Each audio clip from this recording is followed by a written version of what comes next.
Nós vamos encerrar hoje, então, essa reflexão do Salmo 59. Conforme eu já tenho dito, isso não é um estudo, é uma reflexão. O estudo, logicamente, implicaria em maiores informações, mas o propósito aqui, ao olharmos para o Salmo 59, os outros salmos que nós vimos e os outros salmos que nós ainda veremos, é procurar encontrar lições para as nossas vidas. O que Deus fez naquela época que se aplica para nós hoje, que se aplica nos nossos dias, nas nossas andanças, nas nossas vidas de forma geral. Nós vamos encerrar hoje vendo os versículos 14 a 17, mas só um apanhado rápido do que nós já vimos, para sintonizarmos mais ou menos a ideia que nós encontramos nesse salmo.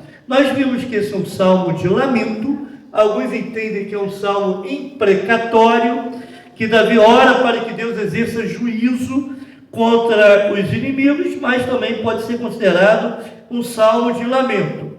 Alguns comentaristas têm dificuldade em localizar o período em que esse salmo foi escrito, qual o fato histórico, mas parece que existe um consenso entre outros, que esse salmo se localizou naquele episódio lá em 1 Samuel capítulo 19, quando Davi estava lá na casa dele com a sua esposa Mical, e os homens enviados por Saul para prendê-lo, eles foram enganados por Mical. Mical disse que estava doente, Davi estava doente.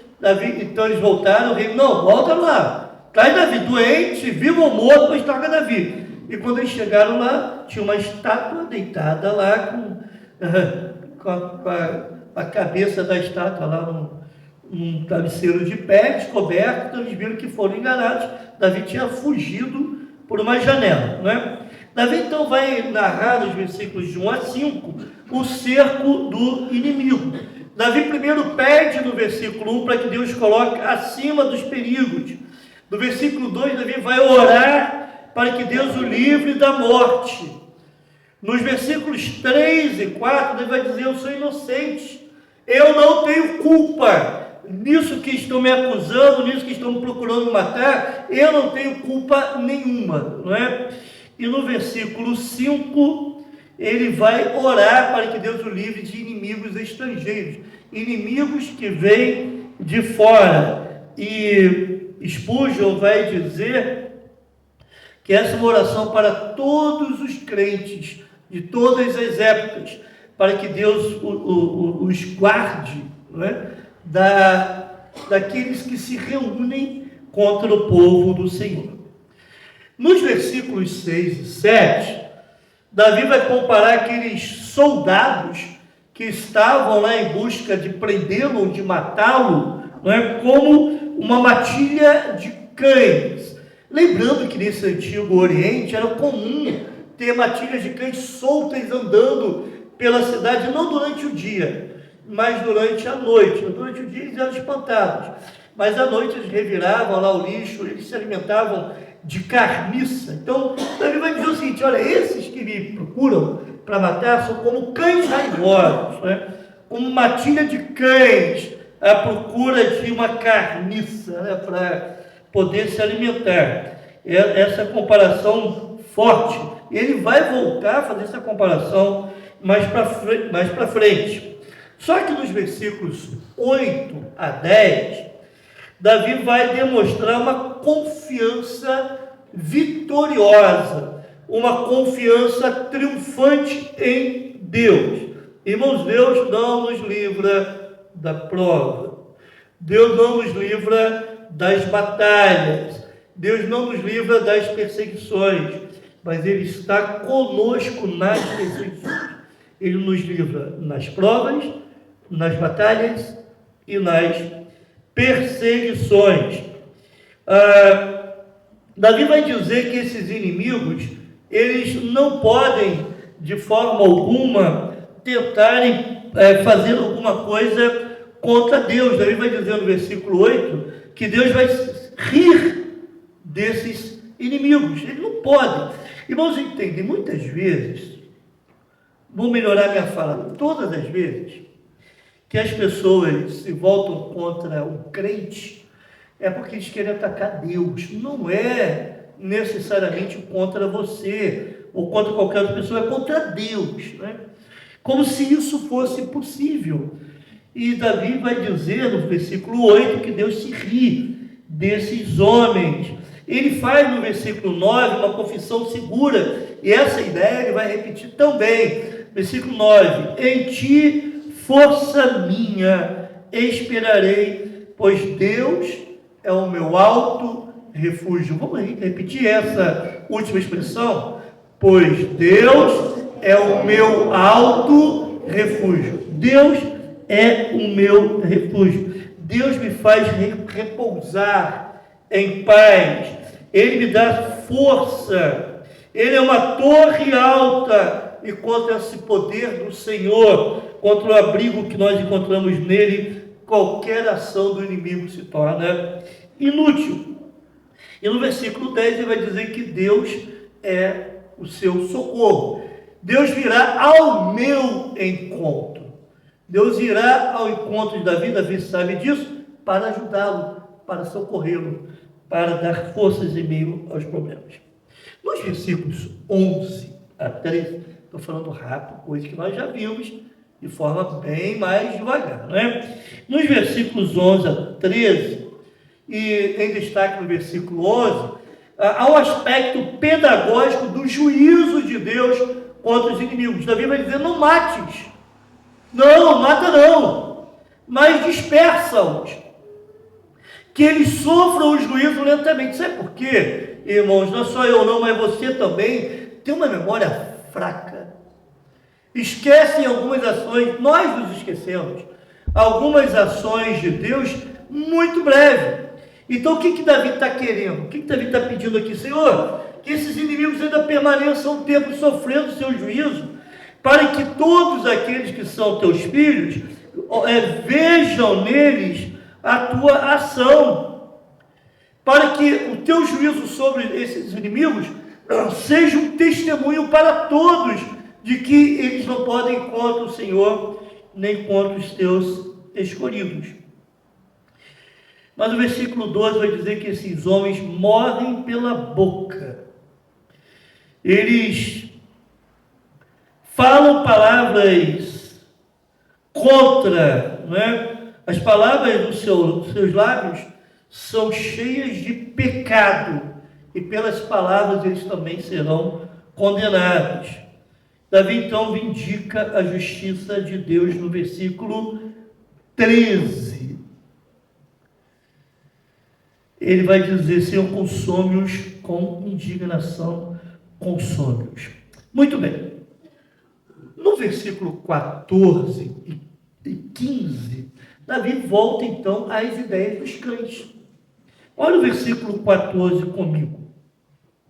Ao anoitecer, uivam como cães à volta da cidade. Davi vai dizer o seguinte: olha, essa matilha está de volta. Essa matilha de cães que me procuravam, raivosos, como se fossem buscando um alimento, não é? Cães, aqueles cães não bonitinhos, conforme a gente tem hoje, não, tá? Eram cães feios, repugnantes, até altamente perigosos, mas esses homens estão de volta, rodeando a cidade e uivando. Não é isso que ele usa lá, a ideia? Uivam como cães.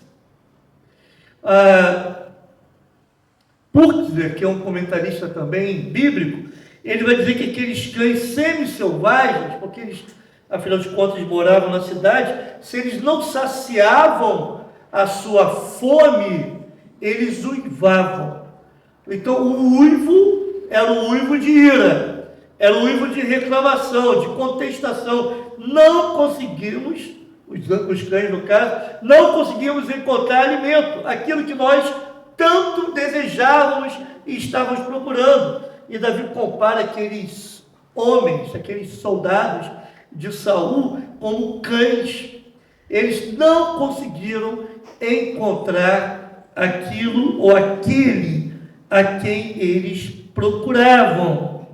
E eles também rosnam, né? Versículo 15.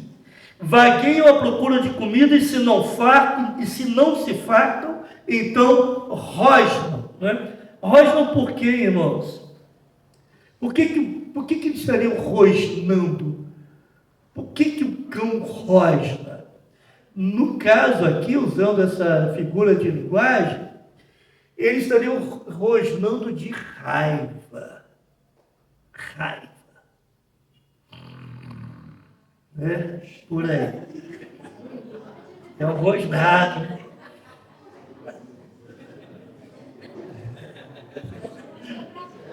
É um rosnado. Mas eles estão com raiva.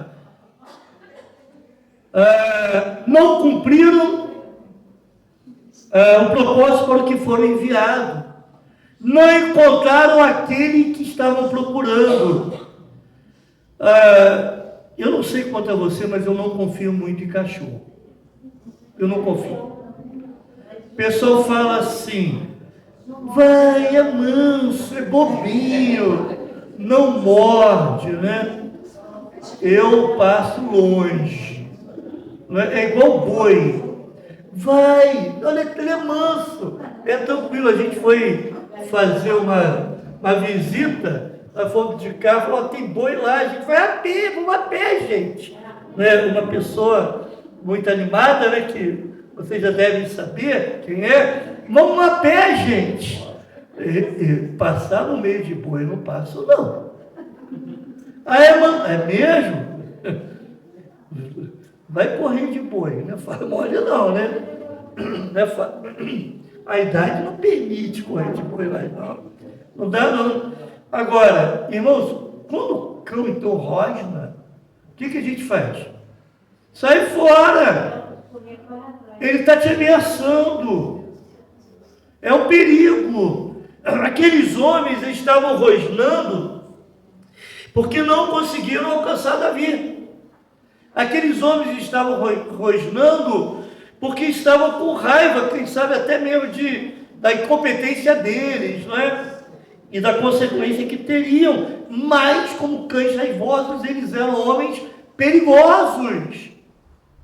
Pessoas perigosas, não eram pessoas quaisquer, irmãos. Eram soldados que até zombavam de Deus. Olha o versículo 7. No final do versículo 7, olha o que eles dizem.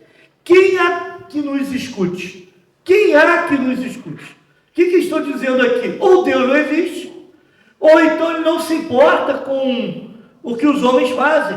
Ele não se envolve na história humana. Entende? Quem há que nos escute? É mais ou menos isso que os inimigos do povo de Deus fazem.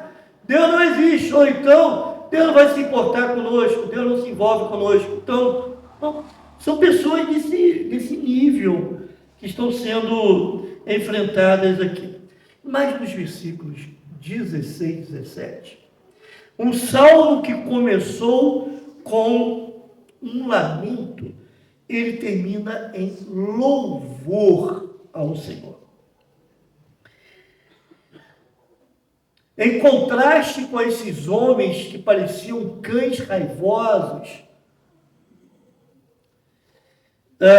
Davi agora abre os lábios para orar, não apenas para orar, mas para louvar a Deus. E a gente pode aprender algumas coisas sobre esse louvor de Davi. Em primeiro lugar, na primeira parte do versículo 16, tem o que canta. Como que nós devemos louvar? No caso, o salmo é um canto, né? É um hino. Então, o que nós devemos cantar? Olha a primeira parte do versículo 16. Eu, porém, cantarei a tua força. Qual é o conteúdo do louvor? É a força do Senhor. Davi não exalta a si mesmo. mas canta para exaltar a força do Senhor, o Deus dos exércitos. Entende? O conteúdo do louvor precisa ser bíblico. Precisa se referir a Deus, precisa se referir a Jesus ou à vontade de Deus. Davi estava exaltando a ação de Deus, ou melhor dizendo, quem Deus é, o Deus dos exércitos. E exércitos aqui pode significar anjos. É como se como se Deus fosse o comandante de um grande exército, que é o exército de anjos. Esse é Deus. E Davi exalta no seu louvor a força desse maravilhoso Deus. Os cânticos, irmãos, eles não podem ser voltados para o homem, não é? É interessante que tem alguns cânticos que até exaltam uma vingança contra aqueles que perseguiram. Cânticos que tratam disso. Eu fui perseguido, então ele vai ver a minha vitória. Entende?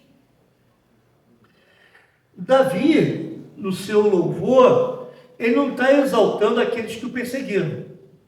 Davi também não está exaltando o livro, não a princípio, né?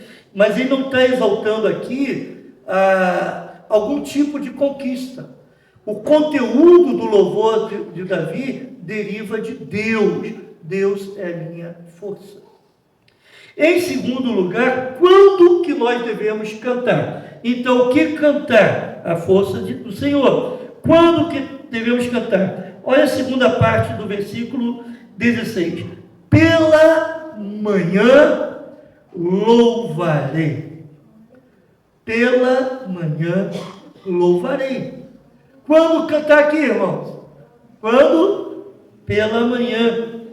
Irmãos, Davi começa o seu dia não murmurando, não preocupado, não cheio não tomado por anseios, não tomado por ansiedades, por medos, mas Davi começa o seu dia louvando ao Senhor. Entende? O louvor é uma ferramenta poderosa, usada por Deus, quando o conteúdo do louvor deriva de Deus, para nos acalmar, para nos tranquilizar, para nos dar forças, para nos ajudar nas nossas lutas. Uma pessoa murmuradora não canta. Uma pessoa tomada por medo e ansiedade não louva. Davi está dizendo o seguinte: olha, as minhas lutas, as ameaças que eu estou sofrendo não vão calar a minha voz. Eu vou começar o meu dia louvando ao Senhor. Mas também como cantar? Como é que o versículo continua? Porque, versículo 16, pela manhã louvarei com alegria. Louvor com alegria. Davi está cercado por uma matilha de cães famintos, cães raivosos, mas isso não rouba a sua paz, isso não cerra os lábios de Davi, não impede o louvor, o cantar de Davi, cantar louvores ao Senhor. E ele faz como, irmãos? Com alegria. O povo de Deus é o povo que louva com alegria. Eu posso falar aqui, eu acredito que os irmãos do louvor vão concordar comigo. Dá um incômodo, dá uma gastura, e muitas vezes Deus precisa ficar controlando a minha língua. Quando eu olho pessoas cantando sem vontade nenhuma, sabe? Louvando com uma tristeza no coração. Parece, sabe aqueles bonequinhos de fantoche? Ele só faz isso, né? Não tem expressão nenhuma. Não tem vigor nos olhos. Parece que louvar o Senhor é algo que incomoda, ou então é algo que não move o coração dessa pessoa. Irmãos, o crente que não sabe louvar, o crente que não louva o Senhor, o crente... Alô? O crente que não louva o Senhor, o crente que não tem disposição de louvar o Senhor com júbilo, com alegria, é um crente que está entregue às preocupações dessa vida. É um crente que não sabe quem é Deus, não reconhece em Deus os motivos para louvar. Louvar não de qualquer jeito, louvar com alegria. Mas também, por que nós devemos louvar ao Senhor? Olhe a última parte do versículo 16 e a última parte do versículo 17. Pois tu me tens sido alto refúgio e proteção no dia da minha angústia. E última parte do versículo 17. Porque Deus é o meu alto refúgio, é o Deus da minha misericórdia. Você tem motivos para louvar o Senhor?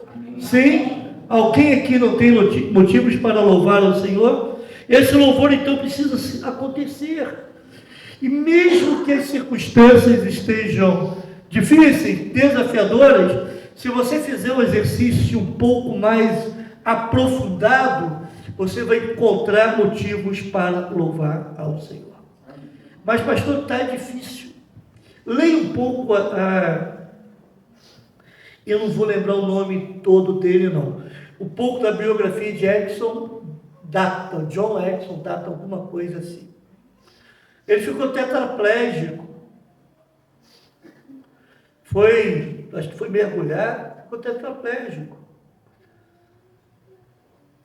Quando você lê essa biografia, irmãos, é uma coisa impressionante.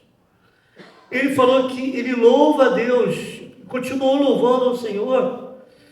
Mas interessante que isso não roubou o louvor dele. Aliás, essa situação dele serviu para ele alcançar várias pessoas com o Evangelho. Várias pessoas se converteram devido ao problema que ele estava enfrentando nos hospitais.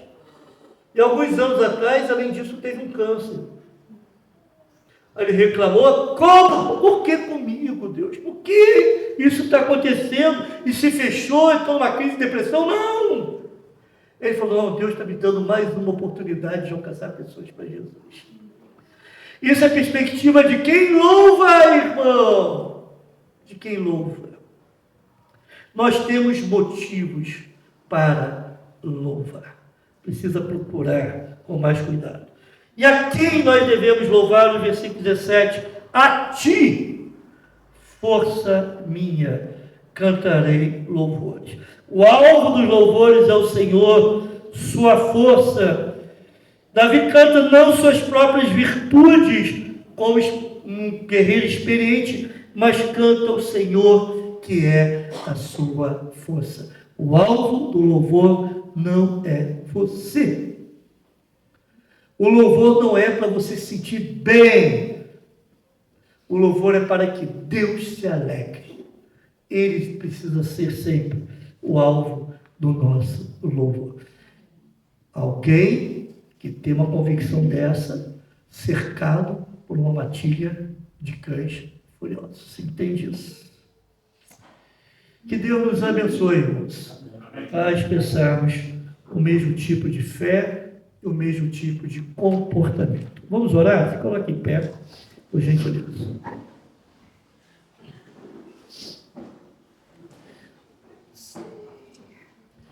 Senhor, nos perdoe.